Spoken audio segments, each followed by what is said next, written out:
नमो अरिहन्ताणं नमो सिद्धाणं नमो आयर्याणं नमो वज्रायाणं नमो लोये सव्यसाहूणम्। भारतीय ज्योतिष विद्या की कक्षा में आप सभी का स्वागत है। भारतीय ज्योतिष विद्या के अंतर्गत जन्म कुंडली का फलादेश किस प्रकार से करते हैं इस पर हम विचार कर रहे हैं। फलादेश के अंतर्गत आपने 12 भाव उनके किस भाव से किस विषय का विचार किया जाता है सबसे पहले ये देखेंगे, और फिर किस भाव में कौन सा ग्रह है बैठा है इस पर हम विचार करते हैं। पाप ग्रह है तो उसका फल कैसा होगा, शुभ ग्रह है तो उसका फल कैसा होगा। इसी के साथ ग्रहों की आपस में मित्रता इसका विचार किया जाता है। तो ग्रहों की आपस में मित्रता के अनुसार भी फल में अंतर आता है। तो आज हम बात कर रहे हैं कौन से ग्रहों की किस ग्रह के साथ मित्रता रहती है। ये पहले हमने थोड़ा आपको बताया है, अभी इसको आज हम विशेष रूप से लेंगे। सभी ग्रह जैसे सूर्य, चंद्र, मंगल, बुध, बृहस्पति, शुक्र, शनि, इसको किस ग्रह के कौन कौन ग्रह मित्र हैं और कौन कौन ग्रह शत्रु हैं इसका एक चार्ट बना करके रख लेते हैं। उससे काम जैसे अपन करते हैं तो करते करते फिर याद भी हो जाता है। तो शुरू में जैसे याद नहीं होता है तो एक चार्ट बना के रख लें और उससे हम देख लेते हैं कि किस ग्रह की किससे मित्रता है। और इसका विचार क्यों किया जाता है कि मित्र ग्रह के साथ में जो ग्रह रहेगा तो मित्रता, जैसे हम यहाँ लोक व्यवहार में भी देखते हैं कि मित्र के साथ में रहने से ज़्यादा सुरक्षित महसूस करता है कोई व्यक्ति, और अपने मित्र का हमेशा भला चाहता है। तो ज्योतिष में भी यही व्यवहारिक सिद्धांत लागू होते हैं। जैसे कोई ग्रह अगर अपने मित्र के घर में है तो वह वहाँ सुरक्षित है, माने उस ग्रह से संबंधी फल वहाँ अच्छा वो दे सकेगा। और अगर शत्रु ग्रह में मान लो कोई ग्रह फंस गया है, शत्रु के साथ में फंस गया है, शत्रु के घर में फंस गया है, तो अच्छा भी ग्रह है तो वहाँ अपना अच्छा फल, अच्छा प्रभाव नहीं बता पाएगा, वहाँ पर वह कमजोर पड़ जाएगा। इसलिए ग्रहों की मित्रता का विचार किया जाता है। सूर्य ग्रह के मित्र की बात करें तो चंद्रमा, मंगल और गुरु ये सूर्य के मित्र होते हैं, और शत्रु होते हैं शुक्र और शनि। इसके अलावा बुध ग्रह ऐसा है जो ना मित्र है ना शत्रु है, जो मित्र भी नहीं है और शत्रु भी नहीं है, उसे उदासीन मानते हैं, मतलब ना वह अच्छा करे ना बुरा करे, इस प्रकार का स्वभाव रहता है उदासीन ग्रहों का। तो बुध ग्रह सूर्य के लिए उदासीन रहता है, ना मित्र होता है ना शत्रु होता है, सम भी उसे बोलते हैं। चंद्रमा की अगर बात करें तो चंद्रमा के लिए सूर्य और बुध ये दो ग्रह मित्र हैं। चंद्रमा एकमात्र ऐसा ग्रह है जिसका कोई भी शत्रु नहीं है, या तो मित्र हैं या फिर सम है, उदासीन है, अर्थात चंद्रमा का बुरा चाहने वाला कोई नहीं है। शत्रु होता है वो बुरा चाहने वाला होता है। जो उदासीन है चंद्रमा के साथ में वे हैं मंगल, गुरु, शुक्र और शनि। इसमें मित्रता और शत्रुता के प्रकरण में राहु और केतु को नहीं लिया गया है। राहु और केतु को छाया ग्रह माना गया है, इसलिए यहाँ मित्रता और शत्रुता या उदासीनता में राहु केतु को सम्मिलित नहीं किया है। मंगल ग्रह की बात करें तो मंगल की मित्रता सूर्य, चंद्रमा और गुरु, इन 3 ग्रहों से मित्रता है। और बुध शत्रु है मंगल के लिए। देखो, बुध मंगल के लिए शत्रु है, लेकिन बुध के लिए मंगल शत्रु नहीं है। ये भी एक विशेष बात आपको ध्यान रखनी होगी। मंगल के लिए बुध शत्रु है और बुध के लिए मंगल शत्रु नहीं है, माने एक तरफा शत्रुता है। मंगल के लिए शुक्र और शनि, ये 2 ग्रह उदासीन रहते हैं। बुध ग्रह की बात करें तो सूर्य और शुक्र, ये 2 ग्रह बुध के मित्र हैं। चंद्रमा शत्रु है। देखो, चंद्रमा का कोई शत्रु नहीं है, लेकिन चंद्रमा मंगल का शत्रु है। तो ये जरूरी नहीं है कि अगर हमारा ए का शत्रु बी है तो बी का शत्रु ए होगा, ऐसा नहीं है। शत्रुता का भाव ए के प्रति बी को हो सकती है और बी के प्रति ए को नहीं हो सकती है, ऐसा भी ज्योतिष में होता है। और लोक व्यवहार में भी ऐसा होता है। एक व्यक्ति सज्जन प्रकृति का है और दूसरा कोई उससे शत्रुता का भाव रखता है, लेकिन जो सज्जन व्यक्ति है वह अब उसके प्रति शत्रुता का भाव नहीं रखता है, वह उसका भला ही चाहता है। या अगर वो बहुत ज्यादा हमेशा शत्रुता जैसी ही बात करता है तो अधिक होता है तो उदासीन हो जाता है। इस तरह से यही बात यहाँ ज्योतिष में भी लागू होती है। तो बुध के लिए चंद्रमा शत्रु है और उदासीन है मंगल, गुरु और शनि। बृहस्पति की बात करें तो बृहस्पति के लिए सूर्य, चंद्र और मंगल, ये 3 ग्रह मित्र हैं। बुध और शुक्र, ये 2 ग्रह शत्रु हैं। देखो, बृहस्पति भी शुभ ग्रह है और बुध शुक्र भी शुभ ग्रह हैं, लेकिन हैं आपस में शत्रु। माने दोनों शुभ ग्रह भी आपस में मिल जाएं तो आपस में उनकी शत्रुता रहती है। यानी 2 अच्छे व्यक्ति भी आपस में शत्रु हो सकते हैं। इस तरह की बहुत सारी बातें इसमें से निकल करके आती हैं। आप गहराई से जब बारीकी से अध्ययन करेंगे और इस पर काम करेंगे तो इस तरह की चीजें निकल करके आएंगी और इनका आपको उपयोग करना रहेगा। बृहस्पति के लिए उदासीन है शनि।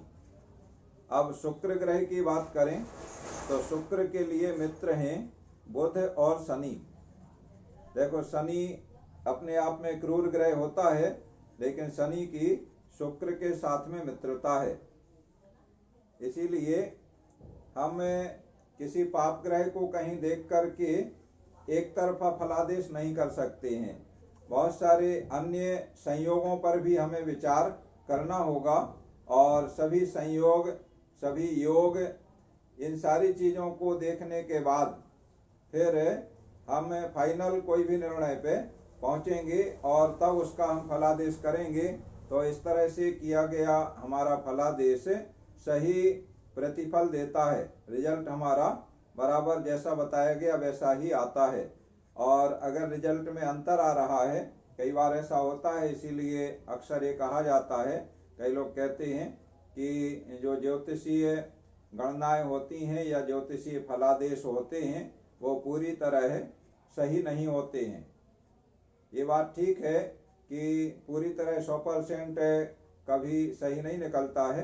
कोई ना कोई बात ऐसी भी निकलती है फलित में, फलादेश में, कि जो वैसी घटित नहीं होती है। लेकिन अधिकतम प्रतिशत में हमारे फलादेश सही निकलें, ऐसा प्रयास हमें करना चाहिए। सामान्य सिद्धांत है कि कोई भी घटना घटित होगी या नहीं होगी तो प्रोबेबिलिटी का सिद्धांत हम लागू करें तो उसके अनुसार 50% प्रोबेबिलिटी रहती है किसी भी कार्य के लिए कि ये कार्य होगा या नहीं होगा। तो आधी गुंजाइश है कि हो जाएगा, आधी गुंजाइश है कि नहीं होगा।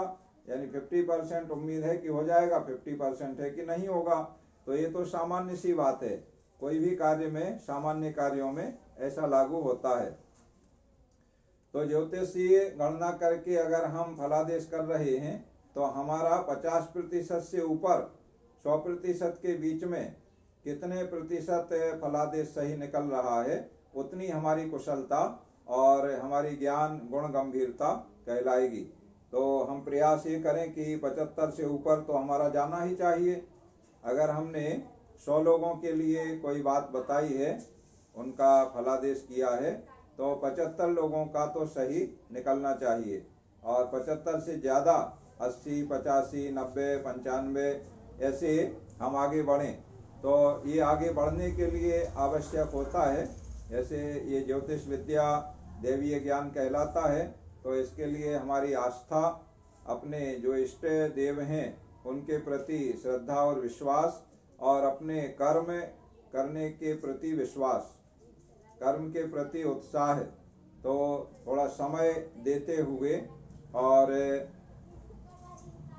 अपने इष्ट के प्रति आस्था रखते हुए, स्मरण करते हुए, और सबसे बड़ी बात कि हम जिसके प्रति जिसका फलादेश कर रहे हैं उसके प्रति सद्भावना रखते हुए, उसका उपकार करने की भावना से कि हमारे माध्यम से इसका उपकार हो जाए, इसका भला हो जाए, ऐसी भावना हमारे अंदर रहे तो निश्चित रूप से हमारे फलादेश में बहुत काफ़ी हद तक अंतर आता है और सही निकलता है। शुक्र की हमने बात कर ली है। शुक्र के लिए बुध और शनि मित्र हैं, सूर्य और चंद्र शत्रु हैं, मंगल और गुरु, देखो शुक्र और गुरु ये श्रेष्ठ माने गए हैं ग्रहों में, लेकिन शुक्र के प्रति गुरु का मित्रता का भाव नहीं है, ये उदासीन है, सम भाव रखता है। अब शनि की हम बात करें तो शनि ग्रह के मित्र हैं बुध और शुक्र, और इनके शत्रु हैं सूर्य, चंद्र और मंगल। और सम गुरु ग्रह शनि के लिए उदासीन रहता है, सम कहलाता है। इस तरह से सूर्य, चंद्र, मंगल, बुध, गुरु, शुक्र और शनि, इन 7 ग्रहों की आपस में मित्रता, शत्रुता और उदासीनता, ये हमने आपको यहाँ पर समझाया है। अब आगे देखें, एक और मित्रता का विचार किया जाता है तात्कालिक रूप से, मतलब ये तो स्वाभाविक मित्रता है जो अभी हमने आपको बताई, ये स्वाभाविक मित्र हैं, यानी होते ही हैं इन ग्रहों के साथ। इन ग्रहों की मित्रता या शत्रुता या उदासीनपना ये स्वाभाविक रूप से होता है, इसमें कोई अन्य कारण नहीं है। जैसे जैनागम में सम्यक दर्शन उत्पन्न होने के लिए 2 कारण बताए गए हैं, एक निसर्ग से माने स्वभाव से, और दूसरा परोपदेश से, तन्निसर्गा दधिगमाद्वा। तो इसी तरह से ये ग्रहों की आपस में जो मित्रता शत्रुता है ये स्वभाव से है। दूसरे कुछ विशेष कारणों से मित्रता हो जाती है, तो वे कारण क्या हैं? उसमें एक कारण है, जो ग्रह जिस स्थान में रहता है वह उनसे दूसरे, तीसरे, चौथे, 10वें, 11वें और 12वें भाव के ग्रहों के साथ मित्रता रखता है, माने अपने घर से दूसरे घर में, तीसरे घर में, चौथे घर में, यानी लगे हुए। और इस तरफ देखें तो 12वें, 11वें, 10वें, माने इस तरफ के 3 घर और इस तरफ के 3 घर, ऐसे 7 घर, माने अपना मिला करके 7 घर आपस में मित्रता के घर कहलाते हैं। इसे तात्कालिक मैत्री कहते हैं। और जब हम जन्मपत्री बनाते हैं उसमें ये मैत्री चक्र भी लिखा जाता है, तो उस मैत्री चक्र से देख करके भी ये गणना कर लेते हैं कि कौन मित्र है और कौन शत्रु है। अब तात्कालिक मैत्री और नैसर्गिक मैत्री माने स्वाभाविक मैत्री, इन दोनों के मेल से 5 प्रकार के संयोग बनते हैं। ये 5 प्रकार के संयोग विशेष रूप से आप समझ लें। जो स्वाभाविक रूप से मित्र हैं 2 ग्रह, और तात्कालिक रूप से भी उनकी मित्रता बन रही है, ऐसे दोनों प्रकार से अगर मित्रता है तो वे ग्रह आपस में अति मित्र कहलाते हैं। और अति मित्र माने मित्रता की पराकाष्ठा है, दोनों तरफ से मित्रता बन रही है। कई बार ऐसा होता है कि यहाँ से भी हमारा रिश्ता है और यहाँ से भी हमारा रिश्ता है, तो 2 जगह से या और 3 जगह से, कई जगह से रिश्ता है, तो वो रिश्ता और ज़्यादा प्रगाढ़ हो जाता है। तो इसी तरह से अति मित्र अगर बन रहे हैं तो वह आपस में एक दूसरे के प्रति बहुत ही ज़्यादा सहयोग की भावना और एक दूसरे के उपकार और भला करने की भावना से भरे होते हैं। तो जिसका अति मित्र जहाँ बैठा होगा, जो भी ग्रह होगा, तो वह वहाँ से अपने मित्र के लिए उसके घर संबंधी जो फलादेश हैं उनकी वृद्धि करेगा, उसमें लाभ है की वृद्धि इससे होगी। दूसरा बनता है अति शत्रु। अति शत्रु कैसे बनेगा कि स्वाभाविक रूप से भी शत्रु है और तात्कालिक रूप से भी शत्रु है। इस तरह का अगर योग बन रहा है तो वह अति शत्रु की श्रेणी में आ जाएगा। तीसरा संयोग बनता है मित्र। एक में मित्र हो और दूसरे में सम हो।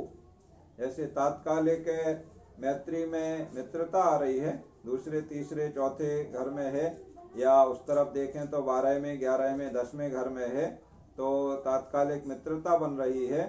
और यहाँ देखें स्वाभाविक नैसर्गिक मैत्री में तो उसमें सम है।